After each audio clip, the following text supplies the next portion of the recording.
העולם הבא, כמו שאמרנו, הרמב"ן בשער הגמול כותב שיש 5 עולמות. יש עולם הזה, עולם הנשמות, עולם ימות משיח, עולם תחיית מתים, ובסוף בסוף העולם הבא.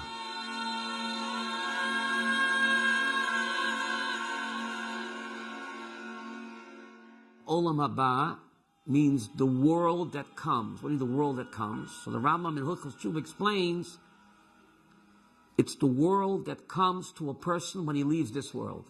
Olam Haba, which we say life after life, says Rambam in Hilchos Tshuva. It's called Olam Haba. What do you mean the world that comes?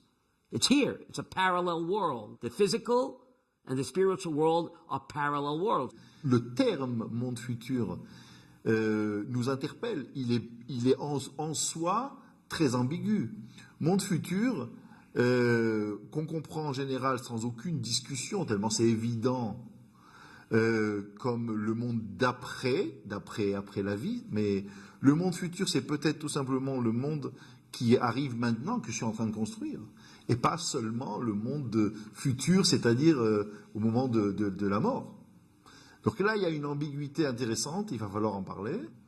Le monde futur, il y a oui un monde futur, mais le texte biblique nous parle de Acharit Hayamim, de ces jours d'après. Ces jours d'après sont ce monde à venir que j'appelle le monde du devenir, où nous avons été capables de rétablir après la faute d'Adam, d'Ève, de Caïn, d'Abel, de Noah, de la génération de Babel, de la tour de Babel, eh bien où un petit Abraham lève la main et dit « Je suis prêt à relever le défi de cette harmonie, de cette symphonie ». Voilà le monde que nous construisons, et Israël comme témoin, tel que le dit Isaïe, comme témoin de l'Éternel, pour lui-même, mais à travers lui-même, pour les nations. C'est-à-dire que le message est universel, eh bien, de penser qu'il y a, oui, un monde à venir, mais il n'est pas dans des sphères transcendantales, il est là, et il sera notre nouveau présent. הגמרא לא מדברת הרבה, ולכן יש גם ויכוחים בימי הביניים, בין הרמב"ם והרמב"ן ורב סעדיה גאון ורב יהודה הלוי והמהר"ל אחרי זה. יש דיונים על העולם הזה, בגלל שהגמרא לא דנה בזה, היא לא מתארת יותר מדי. יותר מזה, המהר"ל מפראג אומר דבר מאוד יפה. בגמרא כתוב, העולם הבא, עין לא ראתה זולתך. זאת אומרת, העין של אדם לא ראתה את מה שקורה בעולם הבא, והמהר"ל מסביר שכל המשמעות של העולם הבא היא שיש לזה לוגיקה שונה מהלוגיקה של העולם הזה. ולכן אנחנו לא מסוגלים, כמו שאנחנו לא תופסים את המציאות של הקדוש ברוך הוא, ככה אנחנו לא תופסים את המציאות של להיות ביחד עם הקדוש ברוך הוא. ולכן המשמעות של העולם הבא היא משמעות כזאת שהיא בלתי ניתנת בעצם להבנה על ידינו. Alors, quand on parle du mot olam haba, il y a une sorte de fausse interprétation. Il y a deux choses. Le mot olam haba, le monde qui va venir. Il ne s'agit pas de l'endroit où sont assis les tzadikim après leur mort, comme beaucoup le pensent, ça c'est le Gan Eden, mais il s'agit de l'étape suivante. C'est-à-dire, bon, ça fait entrer dans un sujet très vaste, qui, nous le savons, la période de l'existence de ce monde est limitée à 6000 ans, et quand on parle, nous, de l'époque messianique, c'est une partie de la fin de ces 6000 ans, et c'est quand on parle de l'étape suivante. Les gens ont souvent pensé que la venue du Mashiach, ça voudrait dire exister sur Terre de manière infinie. Et ça, c'est évident que c'est faux. Je pense qu'une personne, vous pouvez le constater chez les gens qui ont atteint un certain âge, ils ne veulent plus vivre. Donc, qui voudrait vivre de 150, 200 ans, 300 ans, c'est faux. L'étape suivante, c'est le retour de l'homme avant la faute. Adam Arishon, le premier homme, n'a pas été créé sur la terre, sur le globe terrestre. Il était dans une atmosphère spirituelle qui n'a rien à voir avec le globe terrestre. Il a dégringolé à la suite de la faute, mais pas aussi matériel que nous. La matière est devenue ce qu'elle est devenue qu'après la génération du déluge. Depuis Adam Arishon jusqu'au moment du déluge, on n'a pas du tout d'idée claire. On a des révélations de la vie sur Terre, on ne sait même pas à quelle vitesse va le temps à ce moment-là. C'est pour ça qu'on constate qu'on nous dit qu'Adam Arishon a vécu 970 ans. Il ne s'agit pas du tout d'une forme de vie comme la nôtre. Et finalement, on est presque en fin de parcours où il va y avoir un tremplin qui va être le passage petit à petit de tous les méritants, de passer de cet état de matière à l'étape au-dessus, donc spirituelle. Après ce tremplin, il va y avoir plusieurs étapes dans ce tremplin qui va faire que les gens vont arriver à une période qu'on définit par le 7e millénaire, mais c'est faux de parler de temps puisqu'on va sortir du temps. Et c'est de cela qu'il s'agit quand on parle du mot Olam Haba. C'est de la prochaine étape. Et il n'y en a pas qu'une. Les étapes sont infinies, puisque si tout vient de Dieu qui est infini, donc tout est infini, mais on n'est pas dans la possibilité de le concevoir, de le comprendre, puisque nous sommes dans une limite qui est la matière. Donc c'est des idées qui nous sont difficiles à comprendre, mais j'ai voulu juste donner une image globale.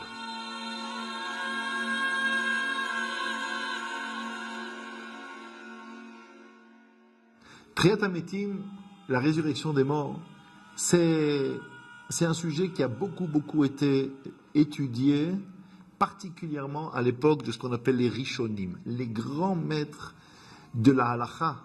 Donc les Rishonim, c'est-à-dire entre le 12e et le 16e siècle.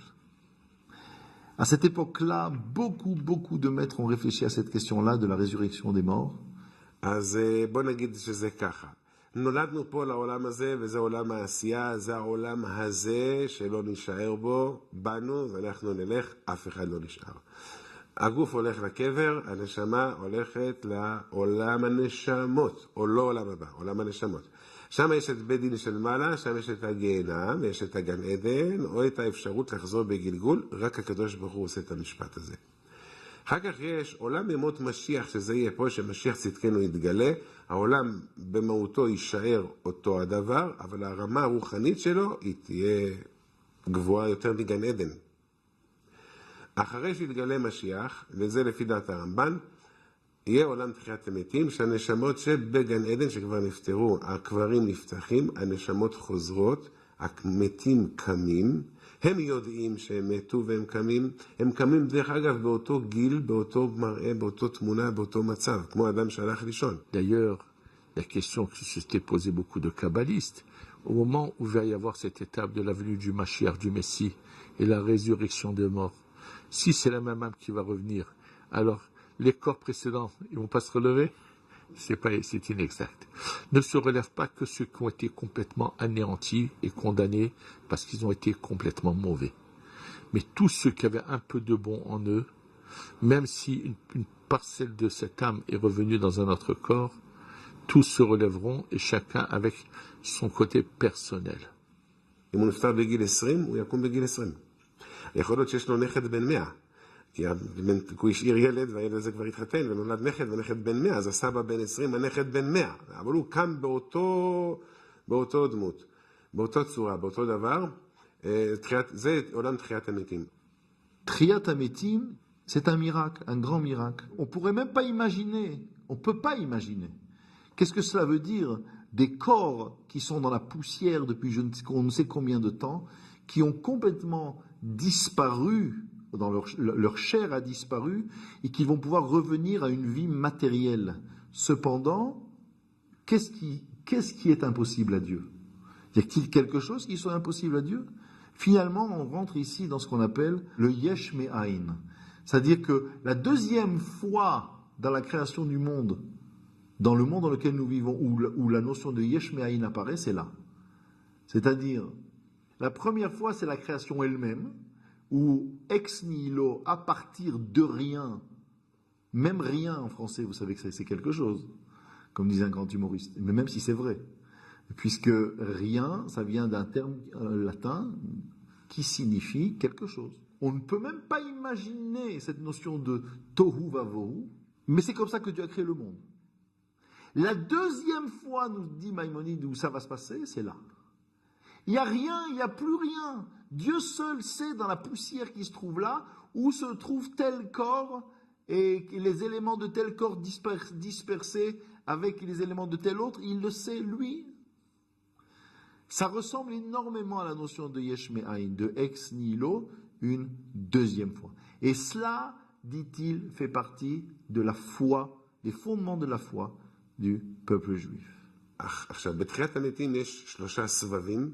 הסבב הראשון זה צדיקים שקבורים בארץ ישראל. יש מחלוקת בקבלה מאיפה תתחיל תחיית המתים. יש אומרים שהיא תתחיל מצפת ויש אומרים שהיא תתחיל מחברון. אבל בארץ ישראל זה סיבוב ראשון. הסיבוב השני זה צדיקים שקבורים בחוץ על הארץ. משה רבנו יקום ראשון ויקים את כל המתים של חוץ לארץ, ייתן בהם את הנפש ואת הרוח, שהם ייכנסו לארץ, הם יקבלו את הנשמה, ואז תהיה עוד פעם שירת הים. אז ישיר משה, אז, בתחיית המתים, יהיה עוד פעם שירת הים. תחיית מתים שלישית היא ביום האחרון של העולם, ופה קמים כל העולם כולו, גם רשעים, ליום אחד, למשפט. והמשפט הזה הקדוש ברוך הוא קובע, זה אין לו חלק לעולם הבא, זה יש לו חלק לעולם הבא, ומה הדרגה שתהיה לו בעולם הבא, לפי המעשים שלו שהיו עד עכשיו. והעולם חוזר לתוהו ובוהו, ונכנסים עם הגוף, עם הנשמה, הגוף יהפוך לרוחני כמו אליהו הנביא, כמו רבי יהושע בן לוי, ואז עוברים לעולם הבא. עין טרם ראתה. הרמב"ם אומר שאנחנו יודעים את זה רק מאחרי הפסוקים, אבל אין לנו משהו שהקדוש ברוך הוא רק אמר לנו שיש עולם הבא, שזה העולם הסופי, התחנה האחרונה והעולם החמישי. לא יותר מזה. Pourtant, une tradition populaire dit que les corps seront tirés sous la terre jusqu'au mont des Oliviers, d'où ils ressusciteront. Oui, alors lorsqu'on nous dit que le corps est tiré sous la terre, c'est que tout simplement on veut nous dire par quelle difficulté, combien de difficultés va-t-il y avoir pour arriver à ce tremplin et à passer à l'étape au-dessus. Ça ne veut pas dire que finalement ils ne vont pas monter, ça veut dire que pour eux, ils vont devoir passer des étapes plus difficiles. C'est ça l'image tirée sous la terre. C'est-à-dire que la matière qu'ils ont tellement attachée va les attacher et ne va pas les laisser monter facilement comme ceux qui se sont complètement de leur vivant détachés de la matière.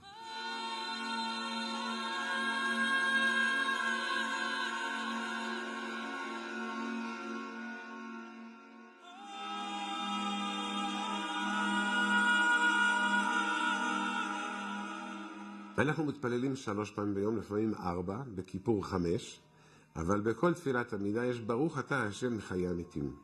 הברכה הזאת היא, בתפילה, אנחנו מתכוונים לשני דברים. א', אדם שהולך לישון, הוא 1/60 ממת. כשהוא קם בבוקר, פותח את העיניים, מקבל את הנשמה בחזרה, אז אנחנו מברכים. ברוך אתה השם המחזיר נשמות לפגרים מתים. ובברכה עצמה מחיי המתים, שכל לילה יש אנשים שהם ישנים כמו מת. להעיר אותם זה סיפור. זה כמו מת. ישנים עמוק עמוק מאוד, ועד שהוא מתעורר ממש תחיית המתים. אז על זה אפשר לברך מחיי המתים. Oui, alors la prière qui parle tous les jours, c'est d'abord le fait que tous les jours, Dieu nous rende notre âme qui est sortie de nous. Il faut savoir que la nuit, quand nous dormons, en fait en nous, il y a 3 parties d'âme. Il y a le nefesh, le ruach et la neshama. Le nefesh qui réside dans le foie, le ruach qui réside dans le cœur et la neshama dans la tête. Dans la force de la parole, c'est le ruach. Le ruach ne sort pas du corps, la neshama sort du corps, le ruach va du cœur à la tête. C'est pour ça que même des gens qui dorment peuvent parler, puisque le ruach est toujours à l'intérieur. C'est quand dans le cas de coma complet, où même le ruach est sorti, il n'y a que le nefesh qui est resté. Mais pour les endormis, il y a le nefesh se déplace du foie vers le cœur, le ruach monte du cœur vers la tête, et la neshama sort. Et en fait, si la neshama restait là-haut, on ne pourrait pas se réveiller le matin. Donc tous les jours, Amachazir Neshamot, Dieu nous rend notre... Donc c'est une sorte de triatamétim à chaque fois que nous allons dormir et que nous nous réveillons. La Neshama se ressource entièrement, elle n'est plus de ce monde-ci. Elle retourne de l'endroit d'où elle vient. Et c'est assez surprenant, et quand elle redescend le matin dans le corps, et pendant une fraction de seconde, je parle de fraction de seconde humaine, d'accord ? La Neshama passe dans un monde qu'on appelle le monde des rêves. Et alors l'homme rêve. Il a pensé qu'il a rêvé toute la nuit. Il a rêvé une fraction de seconde. Pendant tout le reste du temps, la Neshama est loin de tout. Elle est près de Dieu. Elle se ressource. Et c'est pour ça que le lendemain matin, l'homme est plein de vigueur. Parce que c'est une nouvelle Neshama qu'il reçoit. une nouvelle neshama. Si l'homme a été capable le soir de se vider de ses péchés avec le Kriyat Shema, et je n'oublie pas de préciser que le Kriyat Shema, c'est pas uniquement le Kriyat Shema, c'est le fait de me rappeler tout ce que j'ai fait dans la journée. Et si éventuellement, ce qui j'espère ne sera jamais le cas, j'ai fait quelque chose de désagréable à Dieu, alors le soir en me couchant, je sais que j'ai fait quelque chose de désagréable et puis j'essaie de ne plus le refaire. Donc cette neshama qui veut monter à Dieu, elle va essayer d'être propre, elle monte à Dieu, elle est purifiée, elle redescend propre, entièrement propre.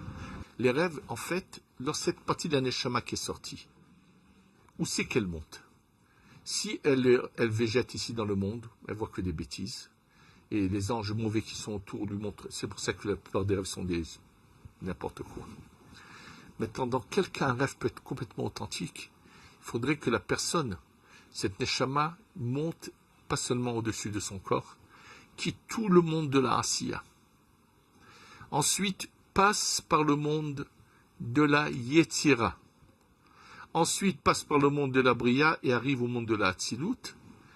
Et dans ce cas seulement précis, un rêve pourra être authentique et vrai, mais il ne viendra pas de manière explicite, il viendra qu'avec des allusions.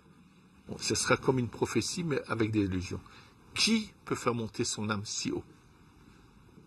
בהלכה כתוב, אדם שאני לא ראיתי אותו יותר משנה, ואני מאוד אוהב אותו, אם לא ראיתי אותו 30 יום, אני יכול לברך עליו שהחיינו. אם לא ראיתי אותו יותר משנה, אני מברך עליו, ברוך אתה השם, מחיה מתים. רק נהגו לא לברך את הברכה הזאת כדי לא להעליב, או אדם יגיד מה אני מת, או הרגתם אותי, או אני לא יודע מה. אנשים עלולים להיפגע. עדיף שלא תברך מאשר לפגוע. המחיה מתים השני, זה לעתיד לבוא. הקדוש ברוך הוא מחיה מתים, יהיה תחיית מתים. אנחנו מאמינים באמונה שלמה. זה אחד מ-13 עיקרים של התורה הקדושה, שהקדוש ברוך הוא עתיד להחיות את המתים. אז מחיה מתים שיש בתפילה, אנחנו מתכוונים על זה. Well, Mechaya Meti means God resurrects the dead now. But he doesn't do it now. That's our amun at the end of time, on Imamin. So you should make the bracha Lachayot Metim. Right? You know Hebrew. Lachayot Metim. God will resurrect the dead. So why do you make the bracha Mechaya Metim in the present that he does it now? That's a great question. And the answer is found in the last verse in Tehillim. And we know saving the best for last.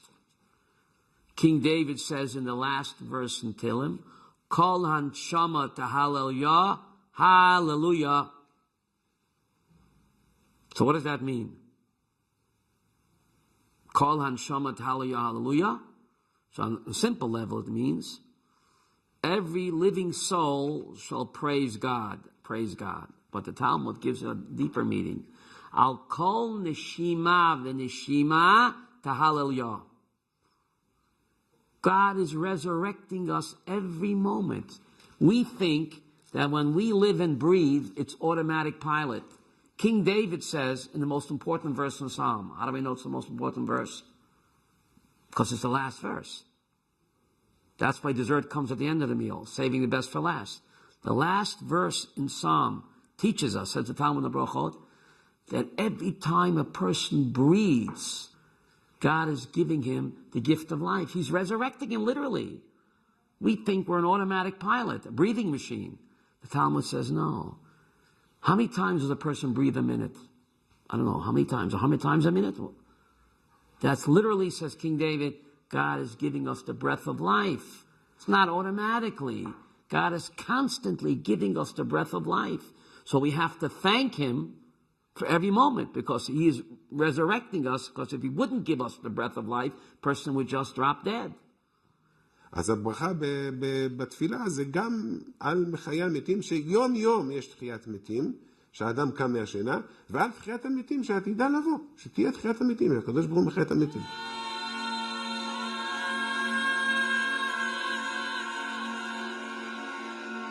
Et les prophètes nous l'ont enseigné ainsi.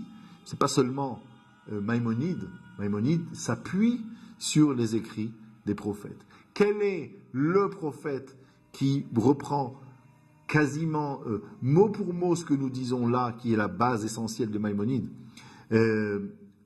et qui décrit dans une vision prophétique comment ces corps sortent de la poussière, sortent de leur tombe et redeviennent, et gentiment ils redeviennent des êtres humains.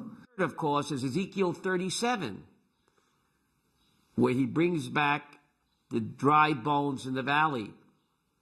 There have been bones that have been laying there for centuries, and he resurrects not just one child, but hundreds of thousands of dead people in the book of Ezekiel, chapter 37.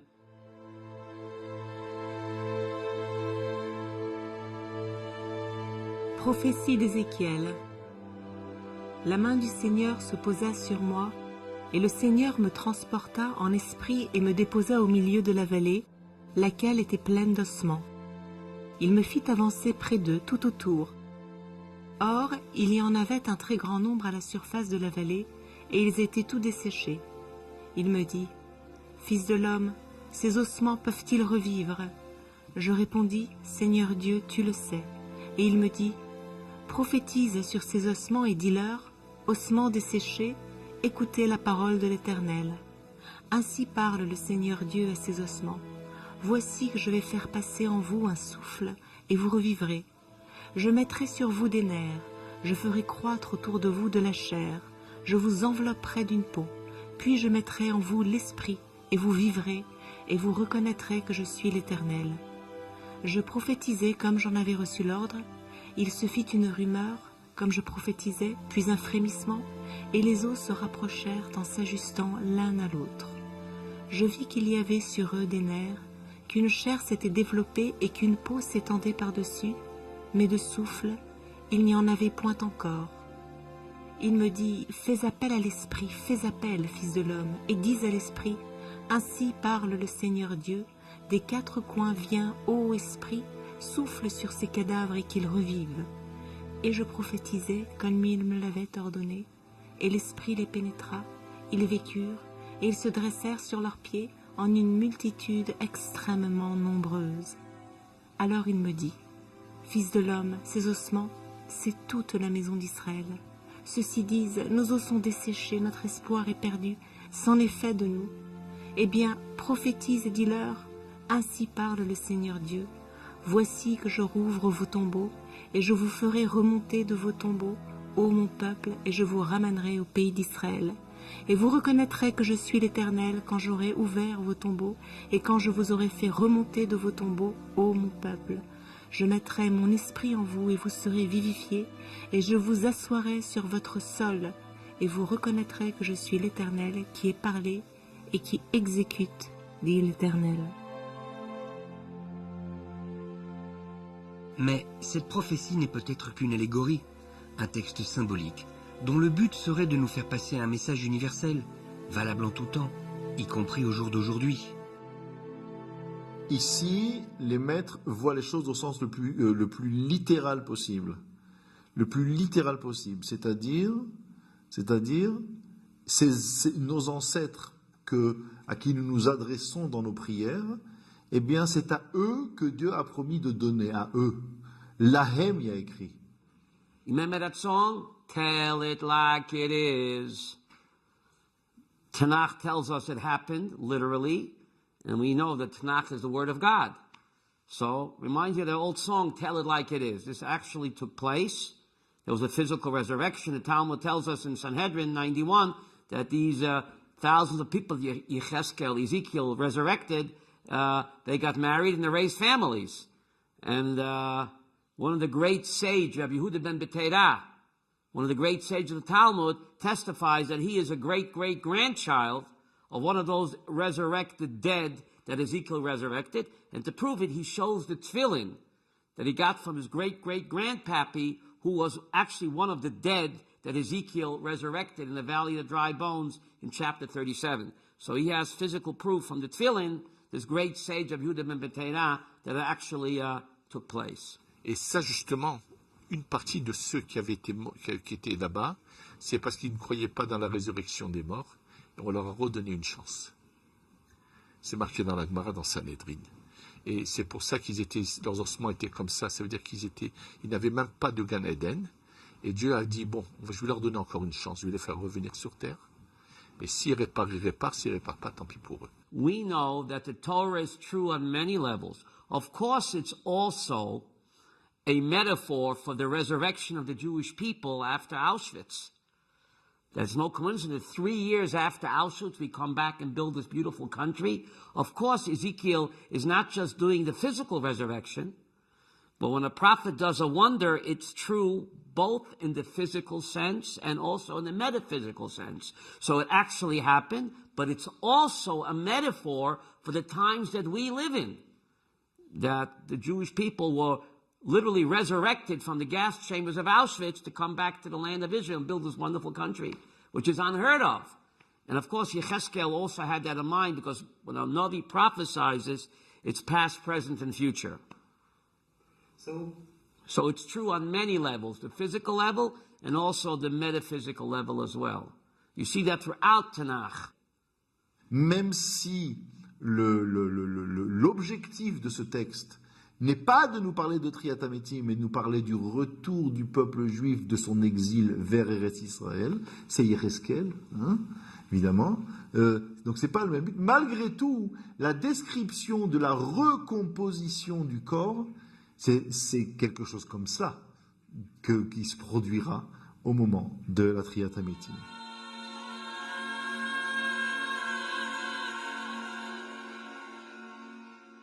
Ou s'il y a une allusion. En fait, la Torah ne parle pas de manière claire à Triat Hametim.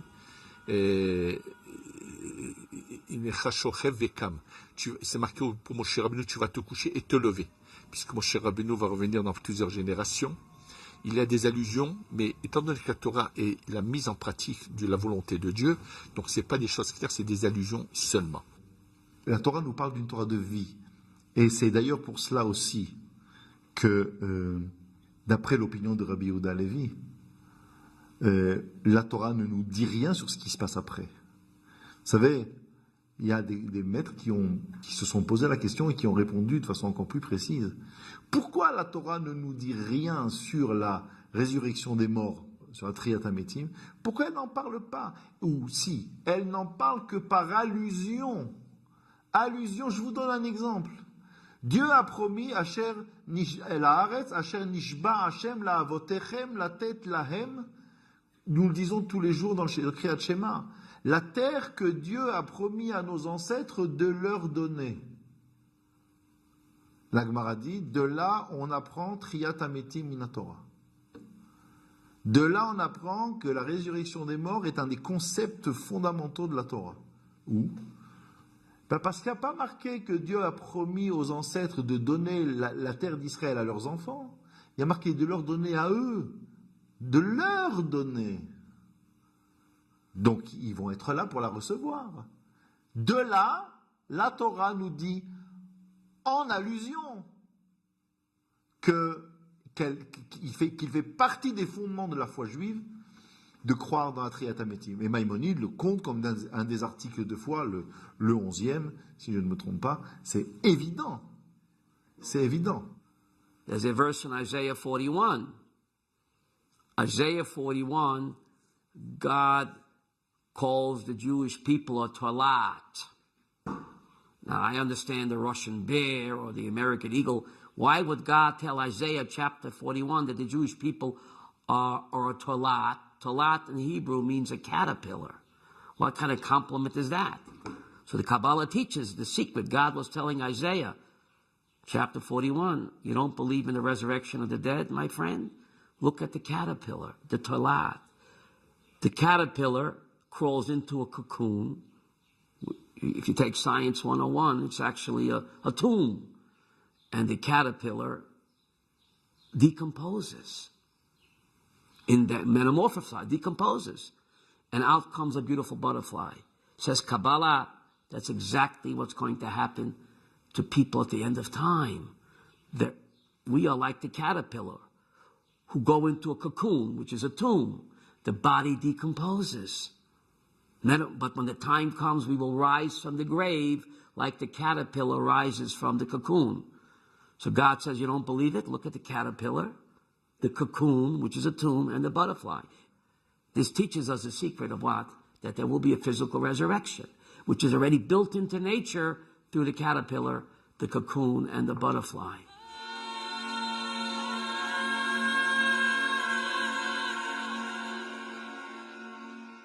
En dat velo dvekut bedat yehudit lemi shelo ya'amin ze.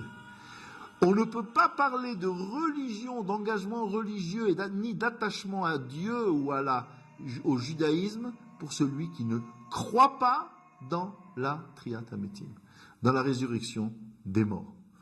Vous comprenez bien que croire dans la résurrection des morts, ça veut dire en un mot que peut-être le plus grand miracle, c'est ainsi que Maïmonide va le dire, le plus grand miracle que Dieu n'ait jamais fait, c'est finalement de faire revenir à la vie des gens qui sont morts depuis 1000 ans, depuis 2000 ans. Les faire revenir à la vie, c'est quelque chose, d'ailleurs ça ne se passera qu'une seule fois, et pas pour tout le monde, pour un certain temps. Cela, c'est vraiment un miracle, je dirais, de très très haut niveau, déjà pour sa particularité et pour son côté unique. Mais en tout cas, un juif doit croire en cela. Il dit, un juif, c'est presque à lire avec un peu d'humour, un juif qui nie la Triat Hametim n'a pas de place dans le Olam Haba. Amusant comme formule quand on vient d'étudier le sujet du Olam Haba. מה שיש בגמרא תחיית המתים זה מידה כנגד מידה. הגמרא מביאה שם את המעשה עם אלישע הנביא שהיה רעב בשומרון, אמר להם אל תדאגו, מחר הלחם יהיה בשקל. מה לחם בשקל? רעב. הלחם עולה עכשיו 100,000 שקל. איך יהיה תוך יום זה ירד לשקל? שיהיה שפע, אנחנו ברעב. אז הוא אמר לו, אתה בעיניים שלך תראה ולא תקבל. ולמחרת מחנה ארם נפל והיה לכולם ברוך השם הרווחה, ובמהומה שנוצרה אותו שליש נדרס.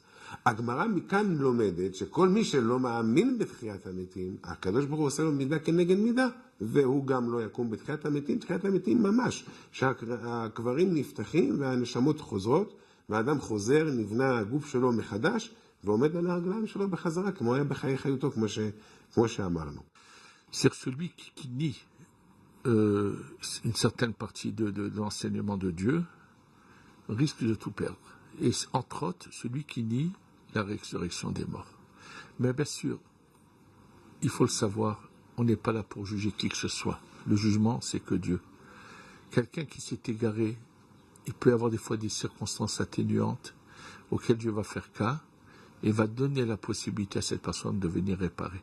Donc, quand on dit qu'il n'a pas le droit au Olam Haba, il ne s'agit pas que si une fois dans sa vie il a mal tourné, il aurait n'importe.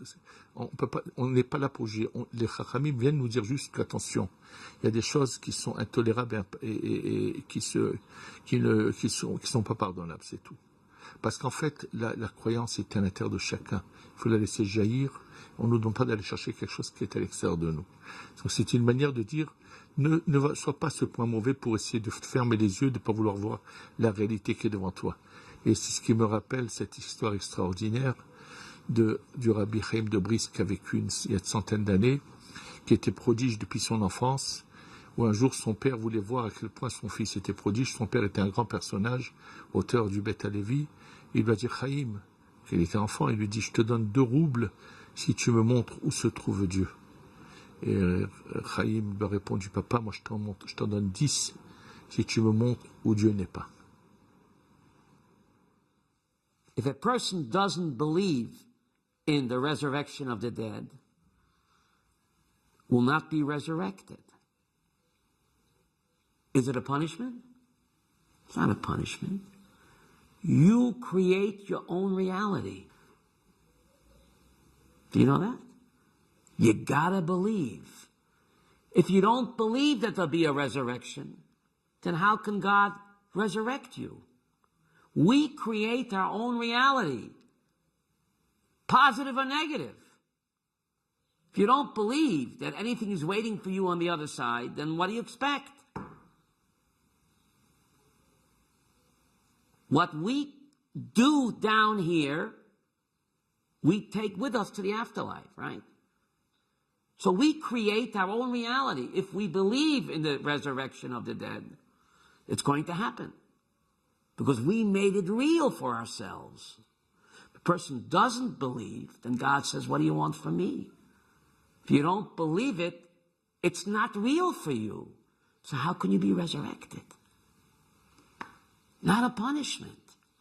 The way you make your bed is the way you sleep in it. The awesome power God gave a human being to create or destroy others and himself. The awesome power of a human being to create or destroy. Si la Torah nous avait dit ce qui se passe dans le monde d'après, ça aurait pu être extrêmement dangereux pour la vie du juif, une vie de Torah et de mitzvot, dans ce monde. C'est-à-dire que la description de ce qui se présente là-bas pour les méritants est quelque chose de tellement extraordinaire qu'il y a des gens qui n'auraient pas voulu passer par, entre guillemets, cette vie difficile dans ce bas monde, qui auraient voulu directement, comme on dit, sans passer par la case départ. Ils auraient voulu faire le grand saut. Et ça n'est absolument pas la vision juive des choses. La vision juive des choses, c'est oui, triatamétim, la résurrection des morts, oui, mais attention, avant tout cela, il y a d'abord la vie et la pleine vie dans ce monde duquel il est possible de faire sortir le meilleur et d'être très heureux dans un corps matériel ici-bas. הרבה פעמים, להיות דתי בימינו, זה אומר להיות מותקף הרבה פעמים בין על ידי הפסיכולוגיה, בין על ידי ניהיליזם, בלי פסיכולוגיה. זאת אומרת שכל דבר שאנחנו לא רואים בעיניים לא קיים. אין ספק שיש תועלת פסיכולוגית בכך שיודעים שיש עולם הבא, ואז כשאחד מהקרובים אלינו ביותר יוצא מן העולם, זה מנחם אותנו לחשוב שהוא נמצא במקום יותר טוב, ושאולי אנחנו נפגוש אותו ביום מן הימים, ולא פחות מזה גם עלינו עצמנו. החרדה מפני החידלון, מפני העובדה שיום אחד לא נהיה בכלל, זה כמובן, זה גם מוטיבציה לכל מיני דברים שאנחנו עושים פה, ומוטיבציה או לדברים אחרים. אבל יחד עם זה, אפשר לבטל את כל עולם הערכי בכך שהוא תמיד מנחם אותנו מבחינה פסיכולוגית. התחושה שלנו שיש בנו משהו שהוא מעבר לגשמי, שיש בנו משהו שהוא רוחני, שיש בנו נשמה, והנשמה לא חלים עליה הכללים שאי אפשר לחסל אותה, שאי אפשר להרוג אותה, שהמוות שלנו לא הורג אותה.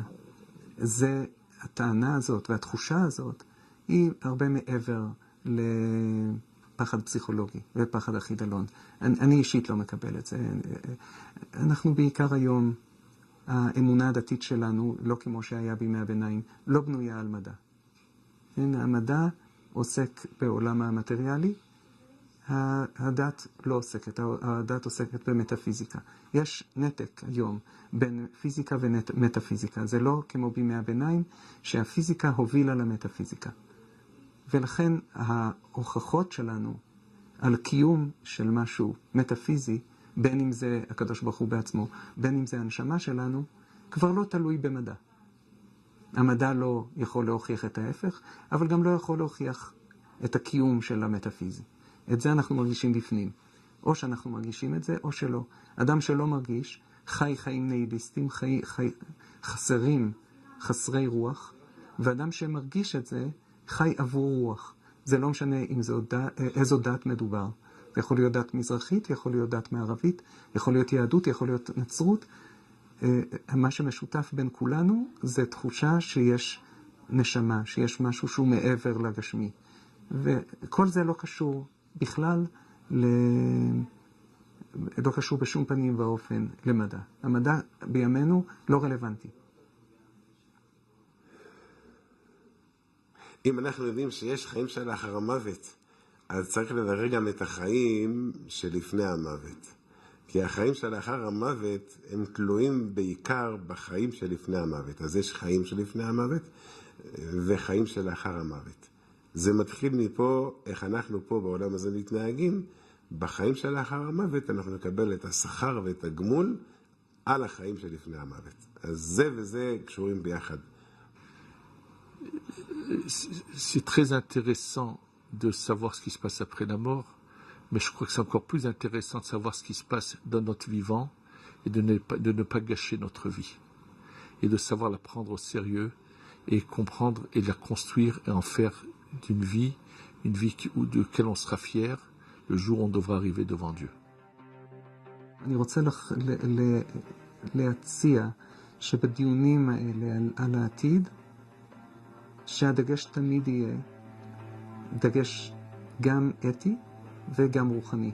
לא להתעסק במה יהיה, כי השאלה הפוכה מן ההיסטוריה, לא רק מה היה, אלא מה יהיה, ולהתעסק בצדדים הפרקטיים של זה, חשוב הרבה פחות. החשיבות הגדולה ביותר זה להתמקד ברוחניות של עצמנו ובערכים של עצמנו. זאת המשמעות הכי חשובה והכי עמוקה של חיים אחרי המוות. זה לא מה יהיה שם ואיך זה יהיה, כי באמת אין לנו שום אפשרות לדעת. אבל מה זה אומר כלפי החיים שלנו, זה אומר הרבה מאוד. גם מתוך אחריות, לא חיים של מרטיריות שמזלזלת בחיים של אחרים, וגם במשמעות של קידוש החיים כמו שאמרנו קודם. Le Ramban Nachmanide, Rabbi Moshe ben Nachman au XIIIe siècle à Barcelone, écrit comme un titre, une en-tête que chaque juif pourrait avoir dans sa maison avant de sortir de chez lui, juste à côté du souvenir de Jérusalem. Il pourrait écrire « Pourquoi l'homme est-il venu dans ce monde ? Pour remercier Dieu de l'avoir créé. » C'est tout. Ça veut dire, Dieu t'a fait le cadeau de te donner une vie dans ce monde, sache l'utiliser pour le meilleur. Et c'est quoi le meilleur ? C'est de réaliser dans chacun de tes gestes, dans chacun des éléments et des événements de ta vie, que c'est Dieu qui te donne. Alors, ton mérite dans ce monde, c'est finalement de le comprendre. Et si tu le comprends, tu remercieras Dieu à chaque instant. Si tu remercies Dieu à chaque instant, tu auras réussi ta mission dans ce monde.